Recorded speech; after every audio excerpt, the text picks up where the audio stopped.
Of Jesus, when you look at the early church, it was a church of power. It was a church of aggression. It was a church of sacrifice. It was a church of heroic action. And even when you study the scriptures, the one thing that God is pleased with in Hebrews, it tells us, is that without faith, it's impossible to please Him. And what does that expression look like to you and me?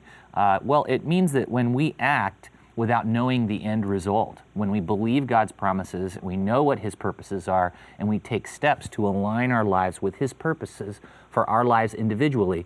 And so the book really is about taking our faith to a new level.